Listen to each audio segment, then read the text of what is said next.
มาขอของกินมาขอข้าวพี่น้องเอ้ยเนาะเขาจะส่องถ่ายรูปลงมาไหมเขามักแบบนี้กับป้อยแบบนี้เลยแหละพี่น้องเอ้ยเนาะเขาพี่มีอยู่มีกินเขาก็บ่สนใจนี่คำน้อยเด้อพี่น้องเนี่ยมานั่งขอเขาเดี๋ยวนี้อืมอันนี้เพิ่นเรา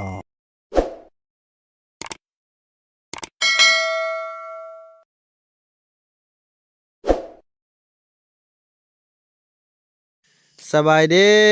สบายดีท่านผู้ชม เธอเป็นจังไดคือมีให้ยิ้มแต่เช้าแท้บ่าวเฟืองนี่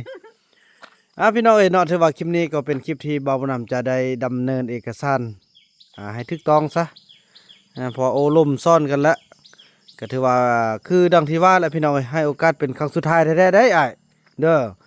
ให้เล่นผู้เดียวก็บ่มุมได้เห็นบ่แล้วนี่แหละเวียกงานมันบ่แม่นง่ายๆก่อนมันสิสำเร็จตอนนี้ก็จะได้ไปแล่นใบยกย้ายพลเมืองใบยังยืนที่อยู่แล้วก็ใบเนี่ยก็ทะเบียนให้มันฮอดคันเมืองให้มันได้ใบแต่งงานออกมาพี่น้องเอ้ยเนาะมอบให้เราเด้มอบให้เราแล่นก็บ่เกิดนั่นนี่แหละเวียกงานก็สิสำเร็จคิดว่าเรียกเวียกตัวเองก็ยังแล่นบ่ได้สมควรแล้วเด้คันบ่เอาแท้เอาว่าพี่น้องเอ้ยเนาะนี่แหละจึงอยากให้อ้ายฮู้ว่าก่อนที่ซาวลีจะได้ดินได้ดอนได้ทุกอย่างมาฮอดมาสู่พวกเฮาอยู่อ่ามันบ่แม่นง่ายๆเข้าก็ฮู้ว่าเขาเป็นตัวอิงแต่ว่าผู้ที่อ่าไต่นำแล้วก็ดินล้นทุกอย่างก็คือเบื้องหลังก็คือน้องและสนุกจังซี่แหละแล้วก็ผมด้วย FC ที่สนับสนุนซัพพอร์ตมาสั่นก็บ่ไหวได้อ้ายนี่แหละขนาดเวียกของเจ้าคนเดียวแท้ๆเรื่องของเจ้าแท้ๆนะเจ้าก็ยังเฮ็ดบ่ได้อันนี้แหละฮักเอาอีหลีนะเด้ออย่าด่าอย่าหายมันเนื้อได้ที่บ่ดีเนื้อได้ที่บ่งามก็ให้มันเปลี่ยนให้มันเศร้าบ่ให้มันเป็นบ่ให้มันผิดใจกันยืนกันให้มันทึกเนื้อได้ก็ตกลงเป็นผัวเป็นเมียกันแล้วก็ให้มันฮักแพงกันให้มันส้มกับที่ว่ามีการจะตังมีผู้เฒ่าผู้แก่มานั่งโอนั่งล้มต่อหน้าต่อตากันเนาะบ่แม่นเฮาผู้หนึ่งสองคนเฮ็ดเด้เจ้าก็มีพ่อมีแม่มีอายมีเอื้อยนี่ทางพี่ก็มีบ้านมีเมืองมีการจะตังครบขณะเนี่ยบ่แม่นเฮ็ดลิ้นๆได้สิเฮ็ดมะลุยุ่ยยะคือพวกไรบ่เอาหาเปลี่ยนหาแปลงได้เขายังคิดว่าโอ้สิบ่แล่นให้เจ้าแล้วนี่แต่ว่าคันบ่แล่นเด้อหมด3 เดือนมันก็สิถือเอาใบก็บ่มีสิทธิ์เฮ็ดหยังใดเด้ดังนั้นตั้งใจเปลี่ยนแปลงเด้อให้มันเป็นผู้ที่ดูแลพัฒนาเบิ่งแย่งช่วยกันเนี่ยอันนี้ก็มันเบียร์มักแค้นพี่น้องเอ้ยเนาะเบียร์มักแค้นก็จำนวน100กว่าเบียร์พี่น้องเอ้ยเนาะที่พร้อมจะปลูกเนาะพร้อมที่จะปลูกอยู่ทางลุ่มพุ่นละถือว่าบนใดที่เหมาะสมในการปลูกก็สิปลูกเพราะว่าไปปลูกนี่ดินมันจะงามพี่น้องนี่สมมุติว่าแบบนั้นนะเห็นบ่แบบต้นนั้นทำมาปลูกนี่บัดปีมีดอกแน่นี่เห็นบ่บักใหญ่ละนี่ต้นนี้แล้วก็พิเศษพี่น้องเอ้ยเนาะต้นนี้เป็นมากแล้วได้นี่นะนี่ไปเบิ่งกันไปเบิ่งกันเด้อไปไปเบิ่งมื้อนึงมื้อนึงมีอันหมออปีนะว่าขี้โคอิหยังต่างๆแหละปลูกมันแค่นต้นไม้ปีเดียวสิเป็นพ้นละนะอันนี้ปลูกจากเบียร์แกนธรรมศาสตร์อีหลีเด้เนาะอันนี้เบียร์มักแคนอันนี้เป็นมักแคนรุ่นใหญ่เนาะแคนรุ่นใหญ่นี่อันจะบ่ค่อยหอมปานใดพี่น้องเอ้ยนี่เห็นบ่นี่ออกซอกดอกแล้วเด้นี่นี่เห็นบ่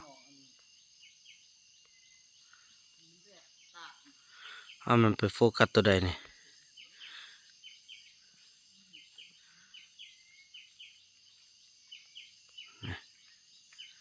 นี่เป็นดอกมันและเด้นี่แต่ละงานี่ก็ใส่เป็นดอกละพี่น้องเอ้ยเนาะปีเดียวนึงปกตินี่3 ปีพี่น้องเอ้ยมันจึงออกปีนี้แท้โอเคออกดอกหมดแล้วนี่แหละเราจะปลูกทางลุ่มเนาะทางลุ่มหรือว่าเรียบนี่กะเบิ่งตัวจริงเราจะปลูกซับมันให้มันเป็นป่าเลยพี่น้องให้มันเป็นป่ามะแคนแล้วก็ทางลุ่มมันทาง กองอันบ่ที่แม่จันทลีคำวงซ่าเฮาดุดเนาะเฮาก็สิเป็นปลาแค่นนับแต่เฮือนบ่คำน้อยพุ่นน่ะซัดมาพุ่นเนาะแต่ว่าตอนนี้ก็มีเฮาจะปลูกเป็นยาขนอนเนาะแล้วก็มีไม้ไผ่ไม้ไผ่ประมาณ10ปลายกว่าเบี้ยที่ว่าแม่จันทลีคำวงซ่าเฮาเป็นคนที่ว่าซื้อมาให้ปลูกทั้งลุมแล้วก็สิซับด้วยมะแคนซับร้อยปลายกว่าต้นภายใน3 ปีอันนี้ถือว่าปีเดียวนะปีปลายนี่ก็เป็นดอกแล้วแต่ว่าเฮาปลูกมะแคนอันนี้เป็นมะแคนใหญ่มันก็จะบ่ค่อยหอมเนาะส่วนมะแคนที่เฮาเอามานี้นี่อันนี้ก็ถือเป็นมะแคนน้อยมะแคนป่าแท้ๆแหละพี่น้องเอ้ยเนาะนี่ที่ว่าเห็นบ่เบี้ยแดงเด้เบี้ยแดงจะเป็นมะแคนน้อยให้มันจะออกหอมจุดประสงค์ที่บ่าวบุญนำจะเอามาปลูกนี้ก็คือได้ลงทุนซื้อไปประมาณ2 ล้านปลายกว่าพี่น้องเอ้ยเนาะก็จะเห็นอันนี้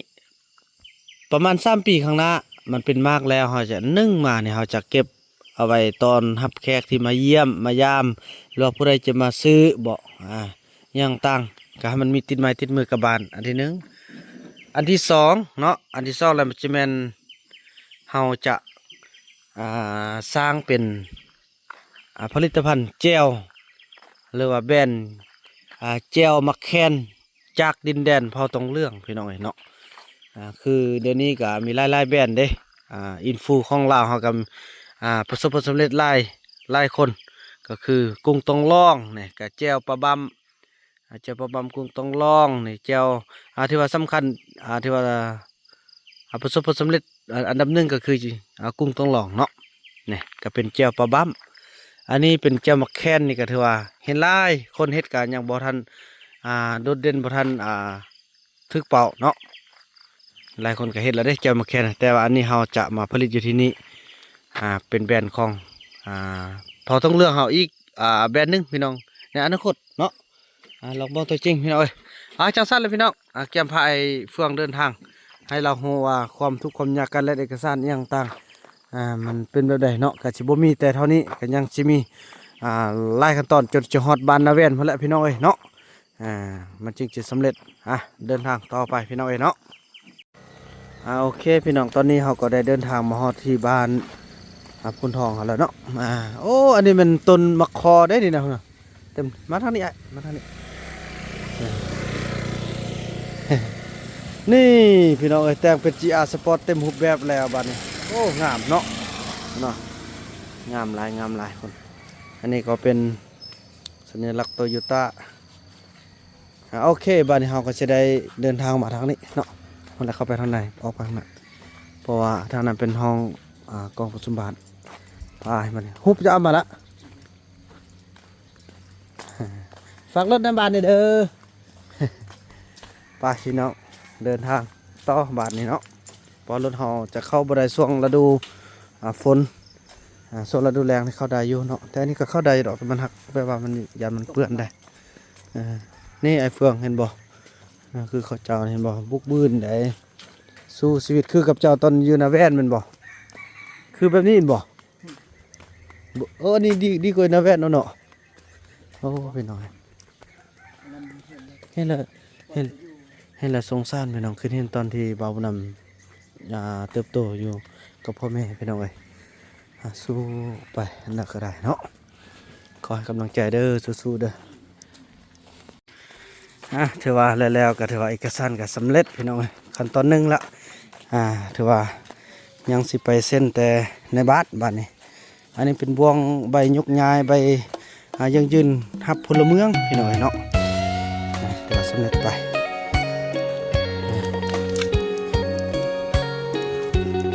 ก็จะไปเส้นในบ้านวันนี้เนาะเส้นในบ้านแล้วก็จะยังไล่ขั้นตอนเลยเนาะแล้วของพี่แล้วก็ยังไปหาบ้านอาเวนพุ่นกันยังไงให้มันตึกตองจังซี่แล้วพี่น้องต้องใส่ทุกอย่างเนาะไปพี่น้องเอ้ยเดินทางกลับกันวันนี้ไปหาในบ้านไม่เนาะวันนี้เนาะเดี๋ยวมื้อนี้เพิ่นสิปล่อยป่าเด้เพิ่นเกี่ยวสิปล่อยป่าแต่ว่าจะเอกสารทุกอย่างให้มันสำเร็จพี่น้องเนาะไปวันนี้ถือว่าท่านผู้ชมเนาะแล้วก็ถือว่า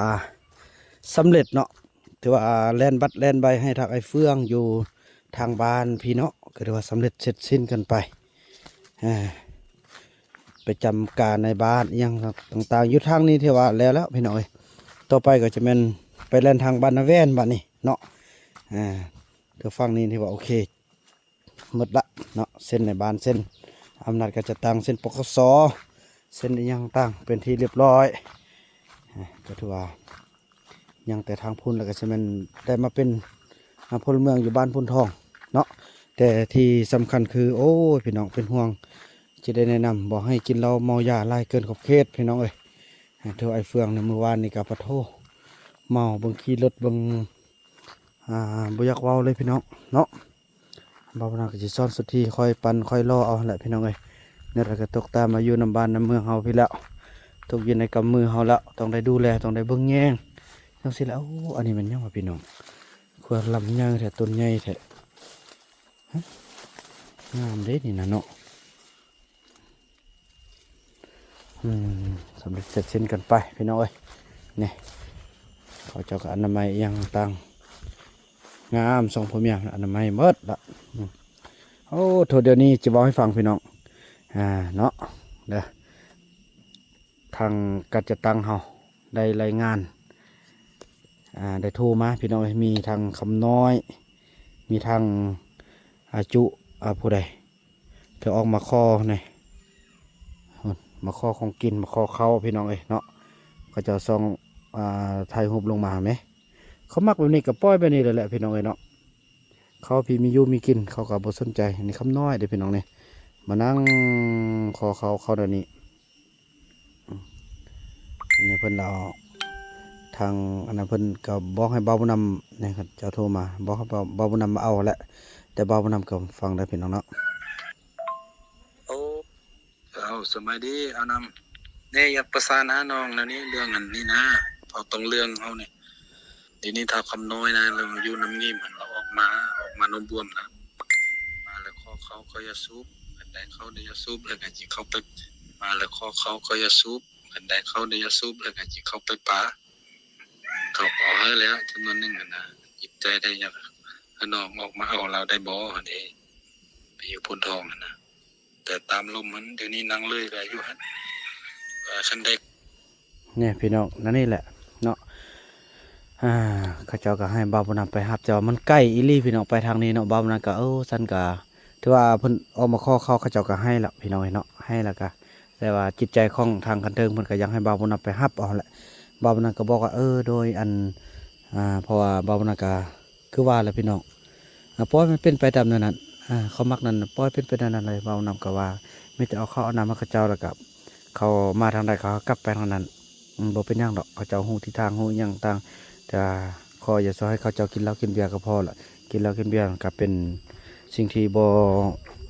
เขาคุมตัวบ่ได้หยังต่างหั่นแหละโอ้ดีใจทางภาครัฐกันเทิงเป็นห่วงเป็นใยแล้วก็ทุกคนเป็นห่วงเป็นใยพี่น้องแต่เขาเจ้าหันหักบ่เป็นเขาเจ้าเองเนาะแต่ว่าเดี๋ยวนี้พี่น้องไอเอกมาส่งข่าวแล้วเกี่ยวกับแม่เฒ่ามีพี่น้องเนาะว่าตึม3 มื้อสิตายแล้วหุ่นว่าสัตว์เอาไปสัมภาษณ์ไอเอกเบิ้งพี่น้องเนาะถือว่าพบกันในคลิปต่อไปเด้อสำหรับคลิปนี้บ่าวบุญนำจะขอเนี่ยเจ้าคิดกันสักนิดก่อนเกี่ยมไปสัมภาษณ์ไอเอกว่าแม่เฒ่ามีอยู่แบบใดอย่างต่างเนาะแล้วว่ากันใหม่ในคลิปต่อไปคลิปนี้บ่าวบุญนำขอกล่าวคำว่าสบายดี